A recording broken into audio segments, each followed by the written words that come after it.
Hello everyone, today we are going to do the poem that is The Cold Within from your Treasure Trove book by James Patrick Kinney.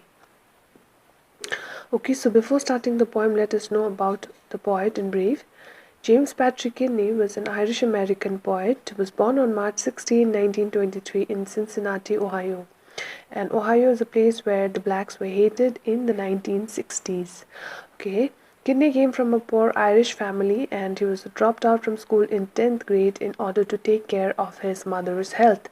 Okay, so maybe because of his because of his economic background, he was also often discriminated in the society. Okay, so maybe because of that, discrimination based on color, class, and religion is the main theme of his poem The Cold Within, written in the 1960s during civil rights movement. And this civil rights movement that we're talking here is the African American civil rights movement. Okay, by then, Kinney was outraged by inhuman, discriminatory attitudes at the time and wrote this poem only to bring out the futility of discrimination. The poem is a reminder to overcome our personal demons and to be open to the wisdom of an egalitarian view. And what is an egalitarian view? It is an attitude where everyone is considered equal in worth. Okay, so in this manner, the poet lived according to his ideals depicted in The Cold Within, and he died of an heart attack at the age of 51. And Kinney's inspiring poem, The Cold Within, that is this one, was turned down by several publications for being too controversial. Okay, it was very hard for it to get published. Kinney had also written other poems like A Better World, A Glimpse of Pioneer Ways, My Newfound Friend, To My Children, Who Am I, and The Secret of Life, but never published them. It is his son, that is Timothy Kinney, who is the copyright owner of all his poems. Okay, so that is all about the poet. Okay, so before we start on, let us first know about the title and the poem in brief. Okay, The Cold Within. So what does this title suggest? The cold within. Cold within itself suggests something which lacks warmth and compassion, isn't it? So yes, here as well it suggests the lack of warmth and compassion in the humans and or their relations. Okay, here in this poem we'll see 6 humans who by chance are trapped together in a bitter cold weather. Okay, the place is somewhere out where we see the characters, or in the words of the poet, 6 humans, okay, sitting around a fire, and the fire happens to be dying. Okay, and each one of the human possessed a log of wood. Okay, in the heart of winter, keeping warm is very important, isn't it? So here in the poem as well, the fire was very important for their survival. Whose survival? For those 6 human survival. And it offered them a chance to survive as well by using the respective logs as a fuel to feed it in the dying fire. But none of them uses this stick due to their own reasons like racism, envy, arrogance, revenge, and greed.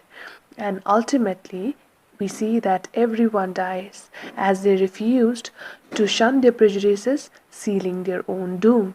Okay, thus, we can see the appropriateness in the title, as by the end, each of them dies not from the outside cold, but from the cold within.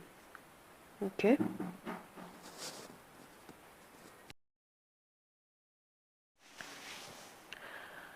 So, before doing the poem line by line, let us quickly look into the important elements of the poem. Okay, the style and the literary devices that has been used. The poem that is The Cold Within belongs to a category of narrative poem. Okay, a narrative poem is one which tells us a story. And here as well we see the poet recounts a tale he has heard of 6 persons caught in a extreme cold weather, like I told you before. Okay, so here the language used is also very simple. Structure and diction is very much appropriate in order to ensure the message which the poet wants to deliver is not diluted. Alright, and the rhyming scheme of the poem is also very important. Okay, in order to heighten for an easy read. And the poem, that is the cold within, here comprises of 4 lines per stanza with an approximate ABCB rhyming scheme. Okay, as you can see it in the lines below, the second line and the fourth line. The first man held his back, he noticed one was black. Okay, so you can see the rhyming scheme there. And the literary devices which has been used in the poem is, the first one is the alliteration. So what is it? Alliteration is a close repetition of consonant sounds at the beginning of words to facilitate narration, in order to make the narration better. Okay, example, as you can see it there in Bleak and Bitter Cold.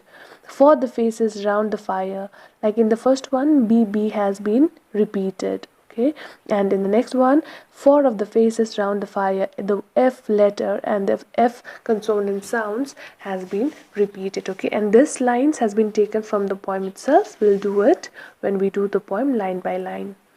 Okay. Okay, so the next one used is the personification. What is personification? It is a figure of speech in which inanimate objects or abstract ideas are given the qualities of human beings. Okay, and here in this poem, death has been personified in the line, their logs held tight in death's still hands. Okay, how we'll see it when we do the poem line by line. Okay, next one is oxymoron. It is a figure of speech in which apparently contradictory terms appear in conjunction. Example, the last man of this forlorn group. Forlorn means sad and lonely. Okay, and when we are in group, we are not supposed to be lonely, isn't it? So here we see how contradictory terms are put together, and this is said to be an oxymoron. Okay, likewise some other devices are used like metaphors, but we'll see it at last when we finish the poem doing line by line.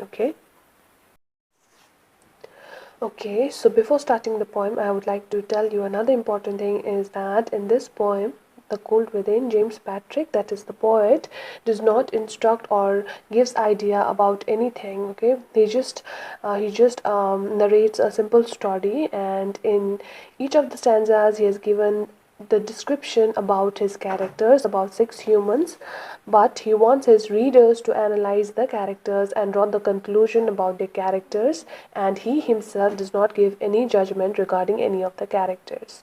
Okay, so now let us do the poem line by line.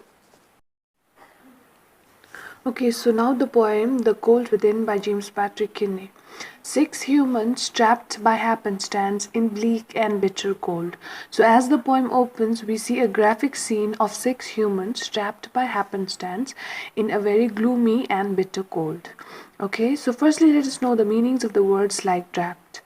Trapped is like a situation in which one is caught against his or her wish. Okay, situation which you cannot escape. Next one is happenstance. Happenstance means something that is happened by chance. Okay, but here it means that the event was not accidental. Okay, it was pre-arranged. It looked as if it was trapped. That means those 6 humans were trapped, but it was not, as it gives us, that is the readers, a sense that they were supposed to be there at that time. Okay, and the next word is bleak. Bleak means miserable or desolate. Okay, and next thing to be noted here is the poet's use of the word in the first line, humans. Okay, the poet has used the word humans and not people or person. Okay, he has done this as he wants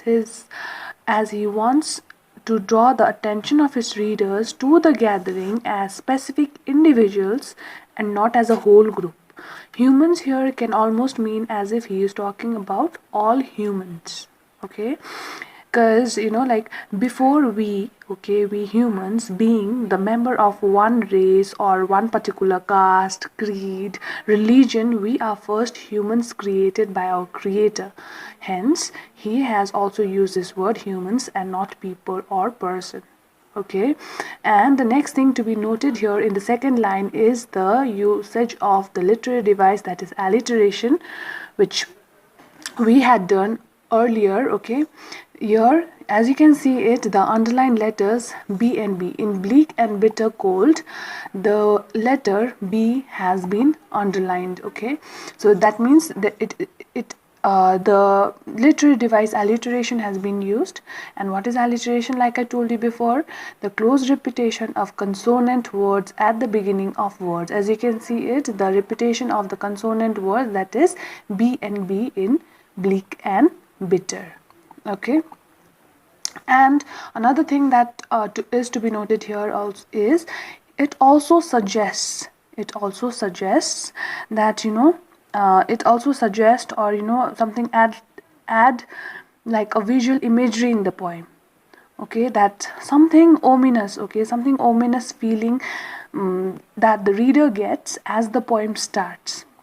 Okay, so next one, each one possessed a stick of wood. That means each of the 6 human had a stick of wood with them, or so the story is told. So with the last line, we come to know that the poet is telling us a tale or a story he has heard from somewhere else. Okay, might be from someone else.